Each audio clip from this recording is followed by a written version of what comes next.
ସେଇ ନଦୀ କୂଳରେ ଜାମୁକୋଳି ଗଛଟିଏ ଥିଲା। ବର୍ଷା ଦିନ ଆସିଲେ ସେଇ ଜାମୁ ଗଛଟି କୋଳିରେ ଭରି ହୋଇ ବହୁତ ସୁନ୍ଦର ଦିଶୁଥାଏ। ପ୍ରତିଦିନ ଜଙ୍ଗଲ ମଧ୍ୟରୁ ଗୋଟିଏ ମାଙ୍କଡ ଆସି ସେଇ ଗଛରୁ ତାର ପେଟ ପୂରିବା ପର୍ଯ୍ୟନ୍ତ ଜାମୁକୋଳି ଖାଏ ଓ ଖୁସିରେ ଗଛ ଡାଳକୁ ଧରି ଝୁଲେ। ସେ ଏତେ ମିଠା ମିଠା ଫଳ ଖାଇଲା ପରେ ମଧ୍ୟ ମନରେ ତାର ଗୋଟିଏ ଦୁଃଖ, ତାର କେହି ବି ସାଙ୍ଗ ନଥିଲେ। ସେଥିପାଇଁ ସେ ସବୁବେଳେ ମନ ଦୁଃଖରେ ରହୁଥାଏ। ପ୍ରତିଦିନ ପରି ସେଦିନ ମଧ୍ୟ ମାଙ୍କଡ ଜାମୁ ଗଛରେ ବସି ଜାମୁକୋଳି ଖାଉଥାଏ।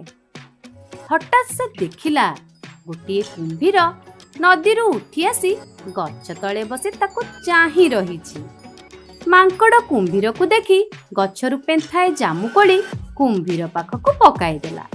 କୁମ୍ଭୀର ଖୁସି ହୋଇ ପେନ୍ଥାଏ ଯାକ ଜାମୁକୋଳି ଏକାଥରକେ ଖାଇ କହିଲା, ଆଃ କି ମିଠା! ଏ ଜାମୁକୋଳି କେତେ ସ୍ୱାଦ ଲାଗୁଛି। କଣ ଆଉ ଜାମୁକୋଳି ଖାଇବ? ପକାଅ ଦିଟା, ଭାରି ବଢିଆ ଲାଗୁଛି। ମାଙ୍କଡ ଆଉ ଦୁଇ ପେନ୍ଥା ଜାମୁକୋଳି ଗଛରୁ ଛିଡାଇ ପକାଇଲା କୁମ୍ଭୀର ପାଖକୁ। ମନ ଆନନ୍ଦରେ କୁମ୍ଭୀର ଜାମୁକୋଳି ଖାଇଲା। କୁମ୍ଭୀର ଜାମୁକୋଳି ଖାଇସାରି କହିଲା, ସଙ୍ଗାତ ଆଉ ପେନ୍ଥାଏ କୋଳି ପକାଅ, ମୁଁ ତମ ସଙ୍ଗାତୁଣୀ ପାଇଁ ନେବି। ସେ ଭାରି ଖୁସି ହବ ଏଡେ ସୁଆଦିଆ ଜାମୁକୋଳି ଖାଇ। ମାଙ୍କଡ ତ କେବେଠାରୁ ସାଙ୍ଗଟିଏ ଖୋଜୁଥିଲା। ସେ କୁମ୍ଭୀରର ସଙ୍ଗାତ ଡାକ ଶୁଣି ଭାରି ଖୁସି ହେଲା। ଯାହା ହେଉ ଏତେ ଦିନ ପରେ ମତେ ଗୋଟେ ଭଲ ସାଙ୍ଗ ମିଳିଗଲା। ମୁଁ ଆଜି ଭାରି ଖୁସି। ବନ୍ଧୁ, ପେନ୍ଥାଏ କାହିଁକି, ଦୁଇ ପେନ୍ଥା ନିଅ। ମାଙ୍କଡ ଏହା କହିଲା ପରେ ଦୁଇ ପେନ୍ଥା ଜାମୁକୋଳି କୁମ୍ଭୀର ପାଖକୁ ପକାଇଦେଲା। କୁମ୍ଭୀର କୋଳି ନେଇ ମନ ଖୁସିରେ ନଦୀ ଭିତରକୁ ଚାଲିଲା। ଆଉ ମାଙ୍କଡ ଚାଲିଲା ଜଙ୍ଗଲ ଭିତରକୁ। କୁମ୍ଭୀର ଜାମୁକୋଳି ନେଇ ତା ସ୍ତ୍ରୀ ପାଖରେ ପହଞ୍ଚି କହିଲା, ଦେଖିଲୁ ମୁଁ ତୋ ପାଇଁ କଣ ଆଣିଛି? କଣ ଆଣିଛ? ଦେଖୁନୁ ମୁଁ ତୋ ପାଇଁ ଜାମୁକୋଳି ନେଇକି ଆସିଛି, ନେଇକି ଖା, ଆଉ କହ କେମିତି ଲାଗୁଛି। କୁମ୍ଭୀରର ସ୍ତ୍ରୀ କୁମ୍ଭୀର ଠାରୁ ଜାମୁକୋଳି ନେଇ ଖାଇଲା।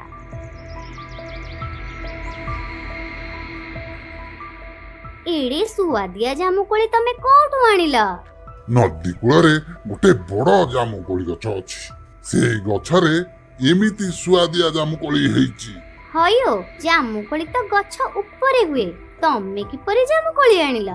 ସେଇ ଜାମୁକୋଳି ଗଛରେ ଜଙ୍ଗଲରୁ ଗୋଟେ ମାଙ୍କଡ ଆସି ଜାମୁକୋଳି ଖାଉଥିଲା।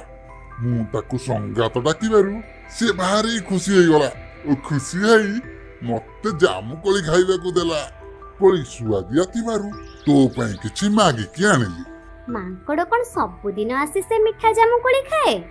ହଁ, ସେ ସବୁଦିନ ଆସି ପେଟ ପୁରିବା ଯାକେ ଜାମୁକୋଳି ଖାଇକି ଯାଏ। ସତରେ? କାହିଁ କଣ ହେଲା କି? ଭାବିଲ, ଏ କୋଳି ତ ଏତେ ମିଠା। ଯିଏ ସବୁଦିନ ଏଇ କୋଳି ଖାଉଥିବ ତା କଲିଜା କେତେ ମିଠା ହୋଇନଥିବ। ସତ କଥା ତ, ମୁଁ କିପରି ଏକଥା ଚିନ୍ତା କରିବାକୁ ଭୁଲିଗଲି। ତମେ ଗୋଟିଏ କାମ କର, ତାକୁ କହିବ ତମ ସଙ୍ଗାତୁଣୀ ତମକୁ ନିମନ୍ତ୍ରଣ କରିଛନ୍ତି, ତୁମକୁ ଥରେ ଦେଖିବା ପାଇଁ ଚାହୁଁଛନ୍ତି। ସେ ତୁମ ସହିତ ଏଠାକୁ ଆସିଲେ ଆମେ ତାକୁ ମାରି ତା ସୁଆଦିଆ କଲିଜା ଖାଇବା। ଆରେ ବଢିଆ ଉପାୟ ତ। କାଲି ମୁଁ ତାକୁ ଦିନେ ଦିନେ ପ୍ରକାର ବୁଝେଇ ଏଠାକୁ ନେଇ ଆସିବି। ତୋ ଇଚ୍ଛା ନିଶ୍ଚିନ୍ତ ପୂରଣ କରିବି ମୁଁ। ତା ପରଦିନ ସକାଳୁ ସକାଳୁ କୁମ୍ଭୀର ଯାଇ ଜାମୁକୋଳି ଗଛ ପାଖରେ ହାଜର। ସେଠାରେ ସେ ମାଙ୍କଡକୁ ନ ପାଇ ଭାରି ବିଚଳିତ ହୋଇ କହିବାକୁ ଲାଗିଲା, କଣ ସେ ମାଙ୍କଡ ଆଜି ଆସିବନି କି? ଆରେ ସକାଳ ଯାଇ 2 ପହର ହେଲାଣି। ମାଙ୍କଡକୁ ନ ପାଇ କୁମ୍ଭୀର ଭାରି ଚିନ୍ତାରେ ଥିଲା। ହଠାତ୍ ଦେଖିଲା ମାଙ୍କଡ ଆସି ଗଛ ଡାଳରେ ବସିଛି। ସେ ମାଙ୍କଡକୁ ଦେଖି ପଚାରିଲା, ଆରେ ସଙ୍ଗାତ, କୋଉଠି ଥିଲ ଏପର୍ଯ୍ୟନ୍ତ? ମୁଁ କେତେବେଳୁ ତମକୁ ଏଠି ଅପେକ୍ଷା କରି ବସିଛି। ଆଜି ଜଙ୍ଗଲରେ ପାଚିଲା ଆମ୍ବ ମିଳିଗଲା ତ ମନ ଭରିକି ଖାଉଥିଲି, ସେଥିପାଇଁ ଆସିବା ଡେରି ହେଇଗଲା। ଆଉ ସଙ୍ଗାତ, ଜାମୁକୋଳି ଖାଇ ସଙ୍ଗାତୁଣୀ କ'ଣ କହିଲେ? ଆରେ ସଙ୍ଗାତ, ସେଇ କଥା କହିବି ବୋଲି କେତେବେଳୁ ଏଠାରେ ଅପେକ୍ଷା କରି ବସିଛି। ଜାଣିଲ ସଙ୍ଗାତ, ତମ ସଙ୍ଗାତୁଣୀ ମିଠା ଜାମୁକୋଳି ଖାଇ ଏତେ ଖୁସି ଯେ ତମକୁ ଦେଖିବା ପାଇଁ ଡକାଇ ପଠେଇଛନ୍ତି। ଆରେ ସଙ୍ଗାତ, ତମ ଘର ତ ପାଣିରେ, ମତେ ତ ପହଁରା ଆସେନା, ମୁଁ କିପରି ତମ ଘରକୁ ଯିବି ଯେ? ଆରେ ସଙ୍ଗାତ, ତା ଉପାୟ ମୋ ପାଖରେ ଅଛି।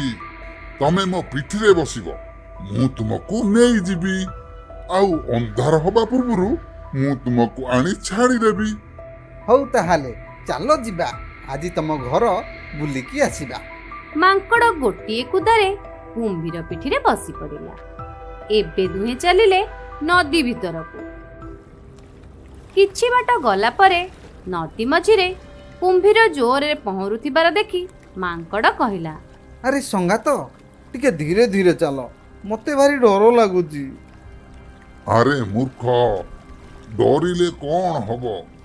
ଆଜି ମୋ ସ୍ତ୍ରୀ ଆଉ ମୁଁ ତତେ ମାରି ତୋ କଲିଜା ଖାଇବୁ ଆଜି। ଏକଥା ଶୁଣି ମାଙ୍କଡ଼ ପୁରା ଡରିଗଲା ଓ କିଛି ସମୟ ପରେ ସାହସ ବାନ୍ଧି କହିବାକୁ ଲାଗିଲା, ଆରେ ବନ୍ଧୁ, ଏକଥା ତମେ ମତେ ଆଗରୁ କହିଲନି? ମୁଁ ତମ କଲିଜା ଗଛ କୋରଡ଼ରେ ରଖିକି ଆସିଛି। ହଉ ଚାଲ ଚାଲ, ଏଇଠାରୁ ହିଁ ଫେରିଯିବା, କଲିଜାକୁ ନେଇକି ଆସିବା। କୁମ୍ଭୀର ତ ଲୋଭରେ ଥିଲା। ମାଙ୍କଡ଼ ଠାରୁ ଏପରି କଥା ଶୁଣି ସେ ଆଗ ପଛ କିଛି ବିଚାର ନ କରି ନଦୀ କୂଳ ଆଡ଼େ ଫେରି ଚାଲିଲା। ଯେତେବେଳେ କୁମ୍ଭୀର ଆସି ନଦୀ କୂଳରେ ପହଞ୍ଚିଛି, ମାଙ୍କଡ଼ ଗୋଟିଏ କୁଦାରେ ଯାଇ ଜାମୁକୋଳି ଗଛରେ ସେ ଗଛ ଡାଳରେ ବସି ହସି ହସି କହିଲା, ଆରେ ତୁ କେଡ଼େ ବୋକାଟାରେ, କଲିଜା ବାହାରେ ରଖି କ'ଣ କେହି ବଞ୍ଚି ପାରିବ? ଏଠାରୁ ଯେତେ ଶୀଘ୍ର ଚାଲିଯାରେ ଦୁଷ୍ଟ କୁମ୍ଭୀର। ସେଦିନ ମାଙ୍କଡ଼ ତା ବୁଦ୍ଧି ପାଇଁ ନିଜର ଜୀବନ ବଞ୍ଚାଇ ପାରିଥିଲା ଓ କୁମ୍ଭୀର ନିରାଶ ହୋଇ ନିଜ ଘରକୁ ଫେରିଗଲା। କଥାରେ ଅଛି, ବୁଦ୍ଧି ଥିଲେ ଉପାୟ ବଳେ ବଳେ ଆସେ।